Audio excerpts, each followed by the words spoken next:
The city of Boston is trying to fill a gap in the pandemic safety net by putting a hold on evictions. Acting Mayor Kim Janey recently introduced the ban as a public health order, along with assistance for homeowners at risk of foreclosure. To tell us about the measures and other kinds of help from the city and the state is the Deputy Director of Boston's Office of Housing Stability, Dr. Taylor Cain. Thank you very much for being with us again, Doctor. Thank you so much for having me. Look, I know the eviction ban itself has gotten a lot of attention, but at the same time, I think what you're doing really there is to have people ask for help and get some help before it comes to really a serious possibility of eviction. Yes, definitely. So we're really thinking about taking a multi-pronged approach to supporting households that are at risk of eviction and displacement due to COVID-19. So certainly want to lead by talking about the available emergency and utility relief resources available at the city level, as well as the state. So as folks may know, the city of Boston has a rent relief fund that provides assistance for households that have past due rent or will face future difficulty paying rent, that have been economically impacted by COVID-19. So that's they've lost work, they've seen a reduction in hours, they're at increased vulnerability to COVID, or have seen an increase in other expenses. For folks that are applying for rental assistance, whether it's at the city level or at the state level, really encouraging them to notify their landlords that they have applied for assistance, and really encouraging landlords to work with agencies who are processing those requests for assistance. And then in addition to those available financial resources, most recently, the Boston Public Health Commission issued an order for an eviction moratorium in the city of Boston, which prohibits the service of levy and removal of households. And we really see this as a key intervention at the end of an eviction, towards the end of an eviction process, where a landlord is requesting an execution. This is an order that will not apply in situations where there are serious health, life, and safety violations, but really comes at a time after the end of the CDC's eviction moratorium, and extends the safety net that tenants in Massachusetts have with Chapter 257, which will delay the eviction process for households that have those pending rental assistance applications. So really see this as part of a multi-faceted effort to support households at this time. I want to ask you about the importance of the people directly involved being engaged with each other, because if I were a renter and I lost my job, I couldn't pay the rent, it's not the kind of conversation I would want to have with a landlord, and the landlord probably doesn't want to have that conversation either, but it looks as if this is an important conversation to have. Yes, we think that this is a really important conversation to have, and definitely understand some of the very real concerns that folks have about sharing that. But really the first step is applying for assistance. That's the first thing that folks should be doing, is really making sure that there's completing those applications. In many cases, we also need information from the landlord to issue those payments. So really an opportunity for these two parties to work together to get this assistance to support the entire household. Do you think people understand how much help they can actually get from some of these programs, especially the RAFT program that's run by the state? Yeah, so there are really an impressive amount of financial resources available, both at the city and state level right now. So to date, the city's fund has distributed around 19 million in assistance to a little over 3,600 households.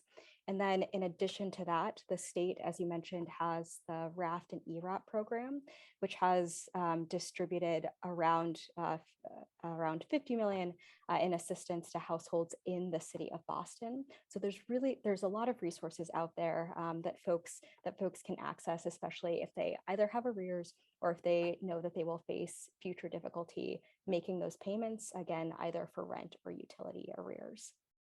I want to ask you about the ban, because obviously it was introduced because people here in Boston, the officials in Boston, felt it was needed. But what about the legal grounds for this? Because this is a whole new area and everything seems to be contested. Is this a ban that can actually stick?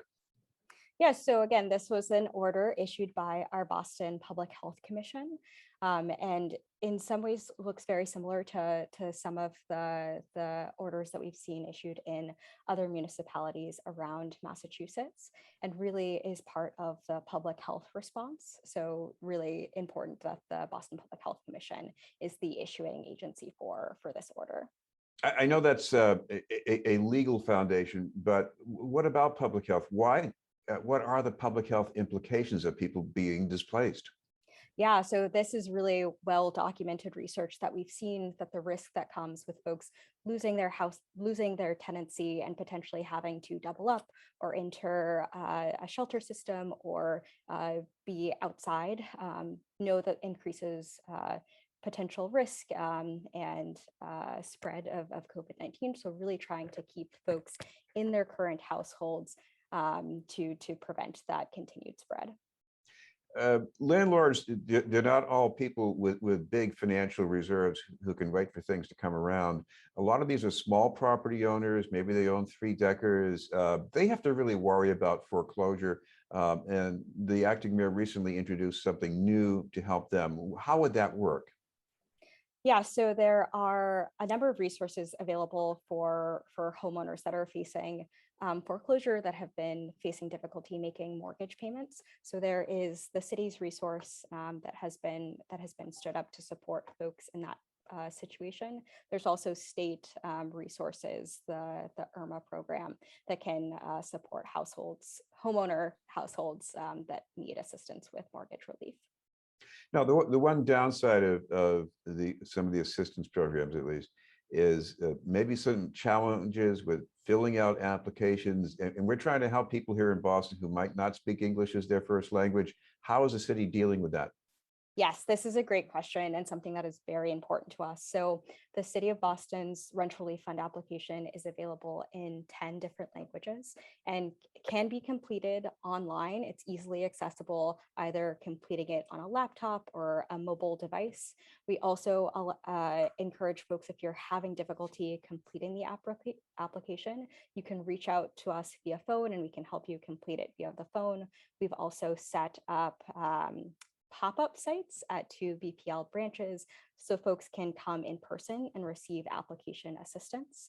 So really trying to meet the needs of folks either that are having technology issues or have language access concerns to make sure that they can access this assistance.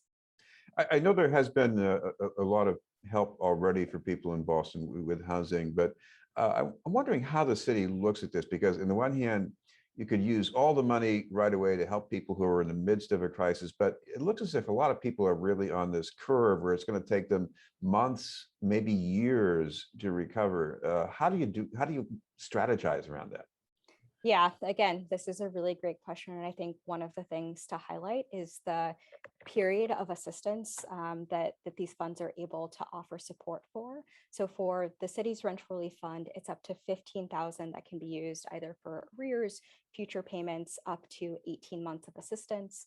The state's program allows households to receive up to 18 months of assistance as well, which is really a recognition of the reality for so many folks that it might take some time for them to get back on their feet. So really wanting to make sure that we can help them on the pathway to stability.